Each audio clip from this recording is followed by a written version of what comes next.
C'est la dernière ligne droite. Tout doit être cueilli avant ce week-end. Le bouquet traditionnel, c'est 25 fleurs. Au total, 125 000 fleurs, soit 5 000 bouquets, vont quitter ces serres pour habiller les chars de la fête de la Violette à Tourette-sur-Loup. Ici, on la cultive à la verticale, en bio, hors sol, pour éviter rongeurs et herbicides. On les cultive en hauteur, ce qui nous permet de multiplier les surfaces par 4. On en met un peu plus dans une serre.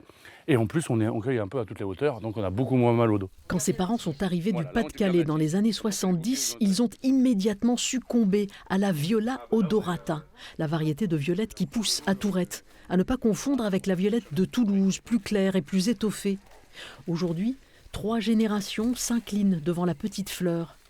Le neveu de Jérôme Coche assurera la relève. Depuis tout petit, je suis dans les violettes. Je faisais des tas avec les bouquets quand mes parents ramassaient les violettes. On avait le droit d'être dans les serres de violettes pendant les vacances. Avec la tige pour les bouquets, sans la tige pour la confiserie.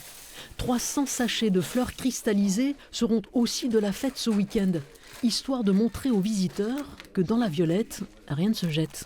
Ça peut être aussi du parfum, ça peut être des cosmétiques, c'est un joli bouquet pour décorer la maison, on voit bien, voilà. Donc tout ça montre que la violette, elle est là, elle est présente. Alors, on n'est déjà plus beaucoup, donc on espère de montrer le meilleur pour que dans l'avenir, on soit toujours là, quoi. Toujours là pour faire vivre la corolle aux 5 pétales, symbole de l'amour discret que les amoureux transis offrent pour déclarer leur flamme en hiver.